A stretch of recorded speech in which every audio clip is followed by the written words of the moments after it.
Hello जी, welcome to my channel. आज हम करेंगे कि कौन है छठी मैया और क्यों करते हैं हम छठ की पूजा। छठ व्रत की पौराणिक कथा एवं संपूर्ण पूजा विधि। कार्तिक शुक्ल पक्ष की षष्ठी को छठ पर्व मनाए जाने का विधान है। ये 4 दिवसीय पर्व है।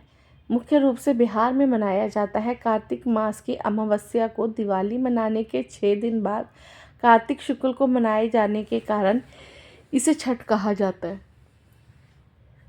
ये 4 दिनों का त्यौहार है और इसमें साफ़ सफाई का खास ध्यान रखा जाता है। इस त्यौहार में गलती की कोई जगह नहीं होती। इस व्रत को करने के नियम इतने ज़्यादा कठिन हैं, इस वजह से ही इसे महापर्व और महाव्रत के नाम से संबोधित किया जाता है। कौन है छठी मैया? मान्यता है कि छठ देवी सूर्य देव की बहन है और उन्हीं को प्रसन्न करने के लिए जीवन के महत्वपूर्ण अवयवों में सूर्य व जल की महत्ता को मानते हुए इन्हें साक्षी मानकर भगवान ने सूर्य की आराधना तथा उनका धन्यवाद करते हुए माँ गंगा, यमुना या किसी भी पवित्र नदी या तालाब के किनारे यह पूजा की जाती है। सृष्टि माँ यानी छठ माता बच्चों की रक्षा करने वाली देवी हैं। इस व्रत को करने से संतान को लंबी आयु का वरदान मिलता है। मार्कंडेय पुराण में इस बात का उल्लेख मिलता है कि सृष्टि की आधी सृष्टि प्रकृति देवी ने अपने आप को 6 भागों में विभाजित किया है। इनके छठे अंश को सर्वश्रेष्ठ माता देवी के रूप में माना जाता है, जो ब्रह्मा की मानस पुत्री हैं। वो बच्चों की रक्षा करने वाली देवी हैं।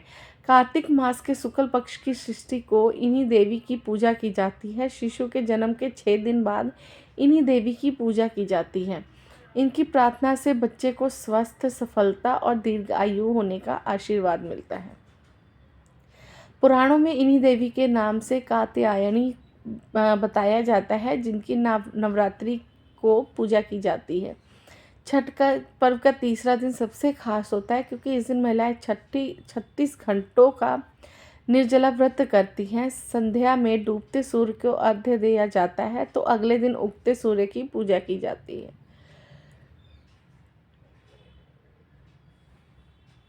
छठ पर्व के मुख्य रूप से बिहार, झारखंड और पूर्वी उत्तर प्रदेश में मनाया जाता है। इस पर्व को डाला, छठ, सूर्य सृष्टि और छठ पूजा आदि नामों से भी जाना जाता है।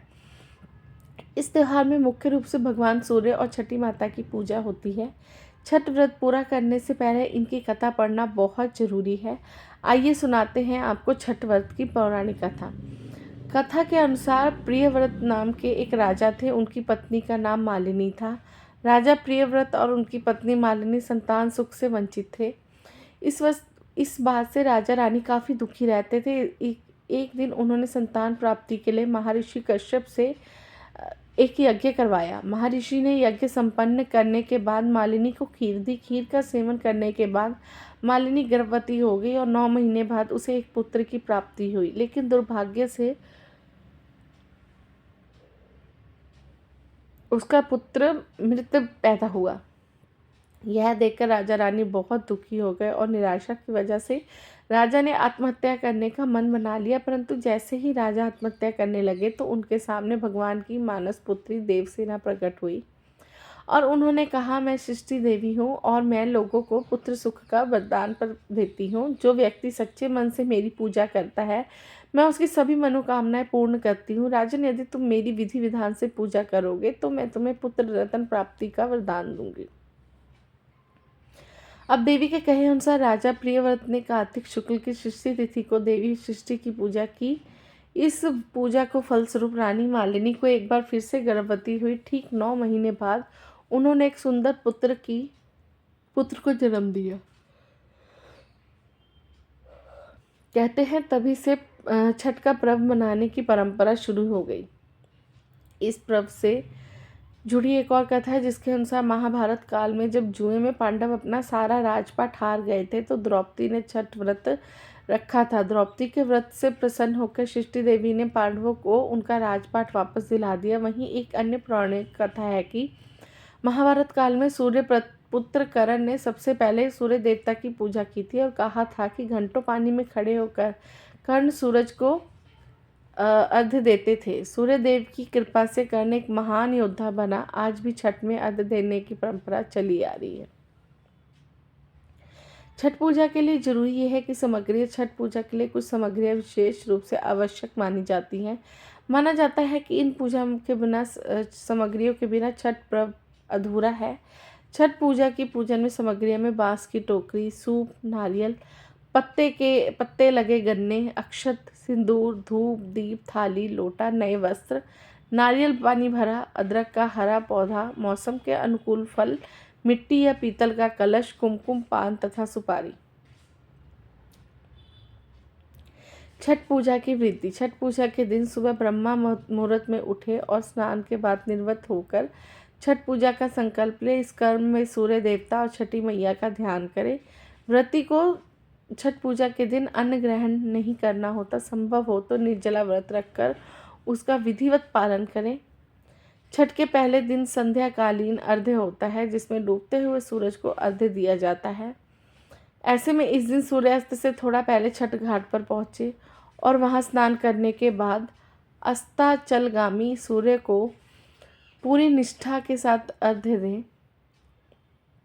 इस दिन भगवान सूर्य को अर्घ्य देने के लिए बांस या पीतल की टोकरी या सूप का उपयोग किया जाता है। ऐसे में बांस या पीतल की टोकरी का इस्तेमाल करते हुए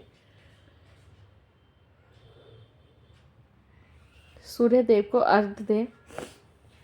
छठ पूजा में जिन टोकरी और सूपों का इस्तेमाल किया जाता है उसमें फल, फूल, गन्ने, पकवान इत्यादि समेत पूरी पूजन सामग्री को अच्छी प्रकार से रखें। इसके साथ ही सूप या टोकरी पर सिंदूर लगाएं। सूर्य देव को अर्घ्य देते वक्त टोकरी में सभी पूजन सामग्रियों का होना बेहद जरूरी होता है। ऐसे में इस बात का विशेष ध्यान रखें। इसके साथ ही पूरे दिन और रात भर निर्जला व्रत रखकर अगले दिन सुबह उगते हुए सूर्य को जल अर्पित करें। सूर्य देव को अर्घ्य निवेदित करने के साथ ही मन उनसे अपनी मनोकामना कहे। छठ पूजा के दौरान क्या करना है? 17 नवंबर को होगा नहाए खाए। छठ पूजा के पहले दिन नहाए खाए होता है। इस दिन व्रती स्नान एवं ध्यान करने के बाद कद्दू भात का सेवन करती है। छठी व्रत को नहाए खाए के दिन शुद्ध और सात्विक भोजन ग्रहण करना होता है। इसके साथ इस दिन जब छठ व्रती भोजन कर लेती है तभी घर के अन्य सदस्य भोजन करते हैं।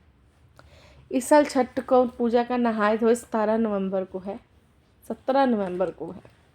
18 नवंबर को है खरना। छठ पूजा के दूसरे दिन खरना करते हैं। इस दिन व्रती महिलाएं स्नान के बाद चावल और गुड़ की खीर बनाकर खरना माता को अर्पित करती है। इस प्रसाद को मिट्टी के चूल्हे पर आम की लकड़ी से आग जलाकर बनाया जाता है। शाम को पूजा के बाद घर के सभी सदस्य पहले खरना प्रसाद ग्रहण करते हैं, फिर भोजन करते हैं। खरना प्रसाद को बेहद शुभ माना जाता है। इस प्रसाद को खाने के बाद व्रत शुरू हो जाता है। इस दिन नमक नहीं खाया जाता। इस साल छठ का खरना 18 नवंबर को है। 19 नवंबर 2023 को डूबते सूर्य को अर्घ्य देना छठ पूजा का तीसरा दिन है, जो कि बहुत ही खास होता है। टोकरी में फल, ठेकुआ, चावल, लड्डू आदि से अर्घ्य के सूप को सजाया जाता है। नदी या तालाब में कमर तक पानी में रहकर अर्घ्य दिया जाता है। 20 नवंबर 2023 को उगते सूरज के अर्घ्य चौथे दिन उगते सूर्य को अर्घ्य देते हैं। इसके बाद 36 घंटों का व्रत समाप्त होता है। छठ पूजा में मन और तन की शुद्धता बहुत जरूरी है। अर्घ्य देने के बाद व्रती प्रसाद का सेवन करके व्रत का पारण करती है। दोस्तों, यह कहानी आपको कैसी लगी कृपया कमेंट में हमें ज़रूर बताइएगा। अगर वीडियो पसंद आए तो लाइक ज़रूर करिएगा और ऐसी बहुत सारी कहानियाँ सुनने के लिए सब्सक्राइब कीजिएगा। धन्यवाद।